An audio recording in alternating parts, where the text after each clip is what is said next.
All right. So now you get to hear about my life story. So it's a bit different than Davies and the other guys in Fretless because I'm relatively new to programming. It's really been just under 2 years at this point. Results not typical. But yeah, I wasn't even aware of this thing.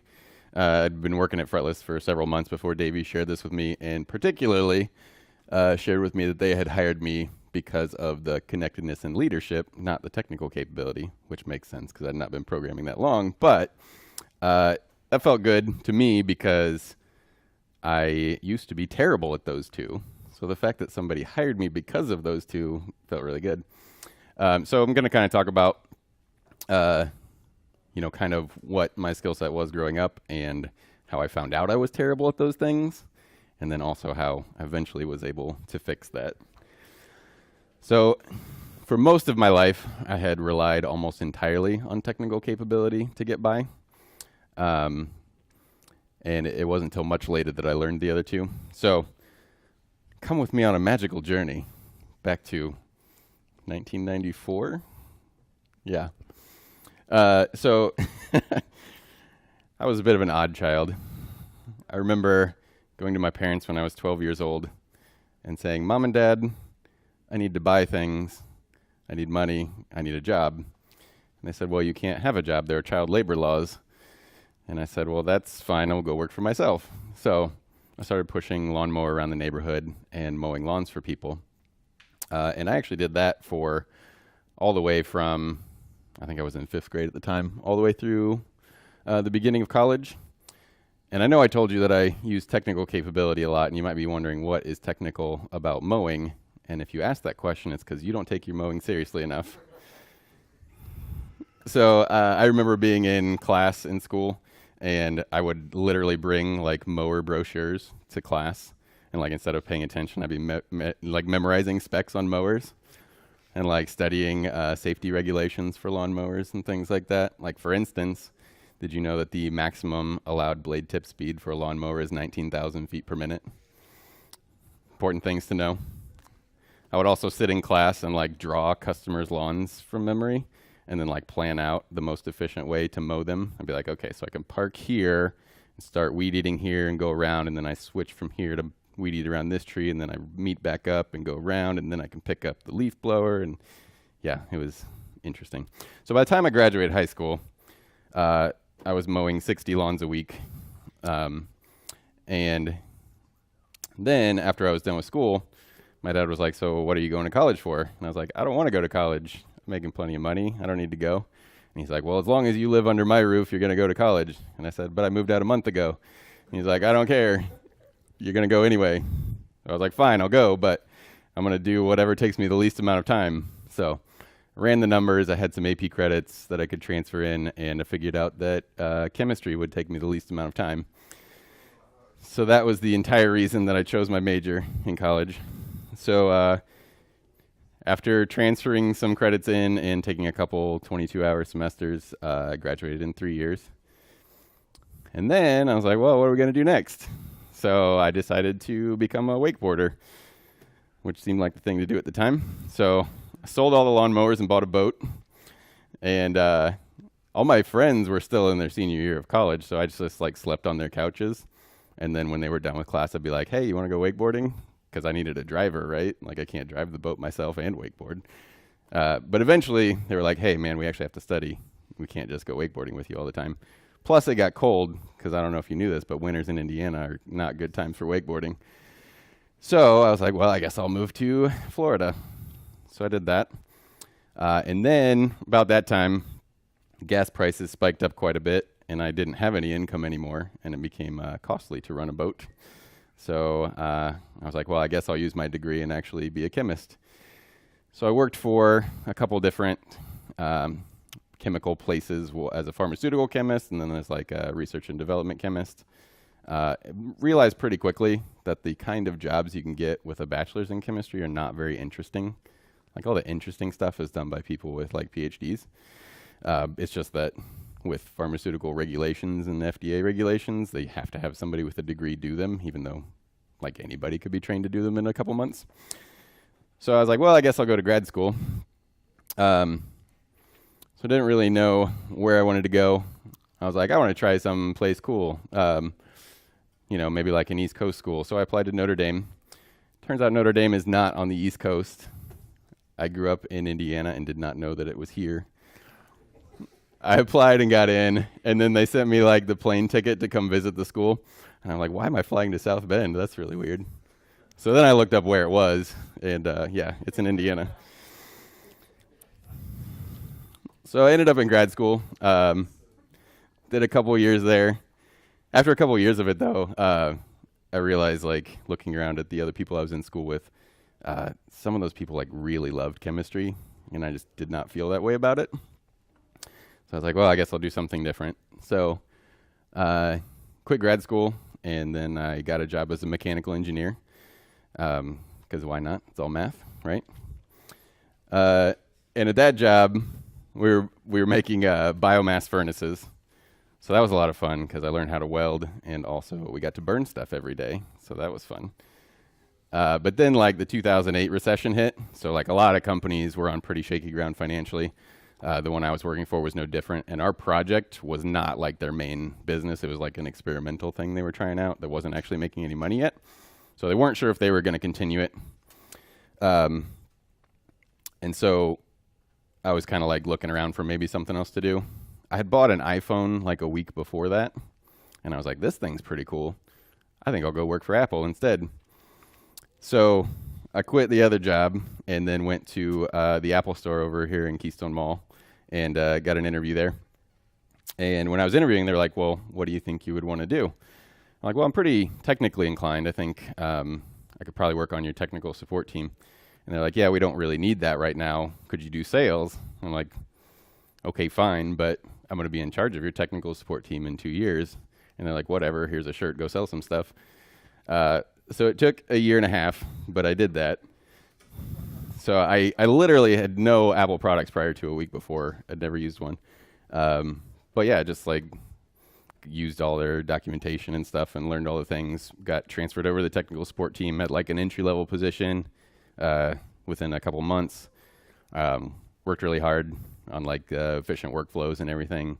Got to where I was one of the highest performing technicians on the team, and then the current leader left, so then I interviewed and got that job.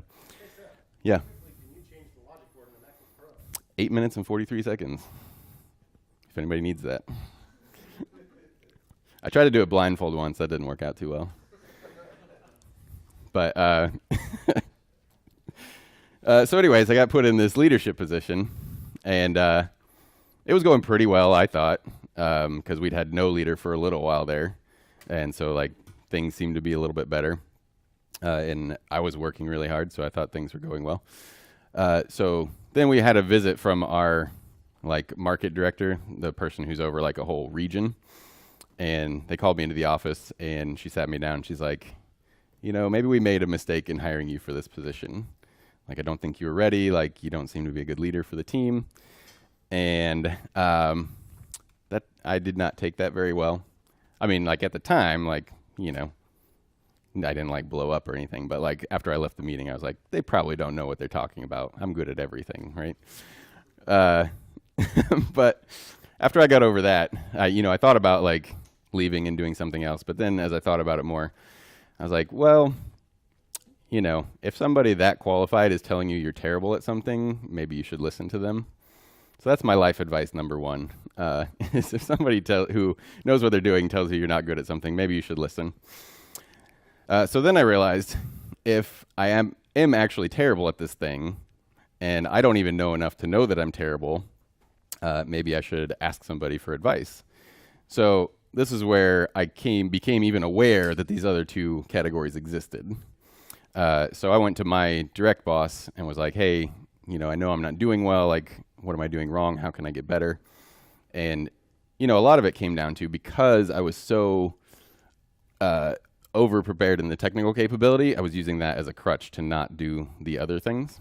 So, like, for instance, since I had up to this point always been able to solve problems by me learning to do things personally better or more efficiently or with more technical capability, that was how I handled the leadership thing. Like if somebody on the team was not is technically capable and they were asking for my help, it quickly became, I would go up to help them and then I would get frustrated and just take over for them, right? Or like I would try to make up for poor performance on other people's parts by, just basically trying to do everything quicker myself. And then also just not being able to articulate any sort of coherent vision for like goals of a team or anything like that. So after I had an idea of what the problem was, it took a long time to finally get better at that. And there were really probably three main things that I did. And really this is kind of the system that I've developed to tackle any sort of problem. And it's equal thirds of three different techniques. Number one is just like learning about the thing you're trying to get better at. So like reading about it. I read a lot of books on management, interpersonal conflict, just personality stuff in general. So a whole third of it is just like learning about the problem space that you're trying to work on. The second one is get advice from people who are already good at it and observe them and ask them questions about it. So I was lucky enough to be surrounded by a supportive team there with some people who are really talented at the things that I was really not good at. So I could watch people on a daily basis, give speeches in front of people or deal with a difficult interpersonal thing. And not only that, but ask them questions about it afterwards. What was going through your mind during that thing that you resolved between those two people? Or what are you thinking about when you're in front of people? Like that particular thing that you said was really inspirational. What was going through your mind when you did that? And then asking them for feedback too. So when I would do things, have them watch it and then tell me like what went well, what could I have done better, things like that. And then, let's see, that was two. What was the third one? Practice. Yes, thank you. We've talked about this before. And the third one is just you have to practice it. And so a big part of that for me was making sure that I couldn't use the thing that I was good at anymore. And the main thing I did to do that was actually a suggestion from part number 2, getting feedback from other people.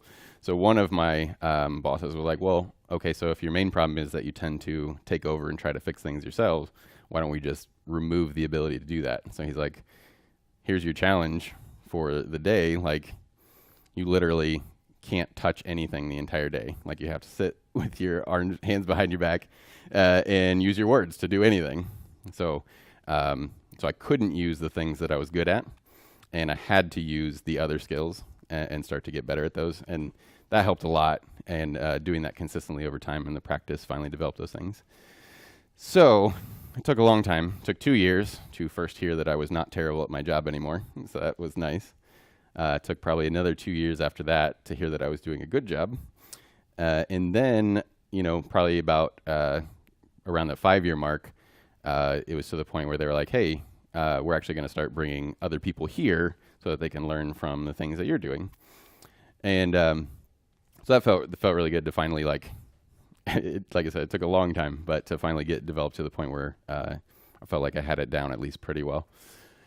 So then I was at the point in my career where I was like, okay, well, the farther I go in this particular career, I'd been basically ignoring using technical capability for a long time. And that's honestly the part out of these 3 that I probably enjoy the most.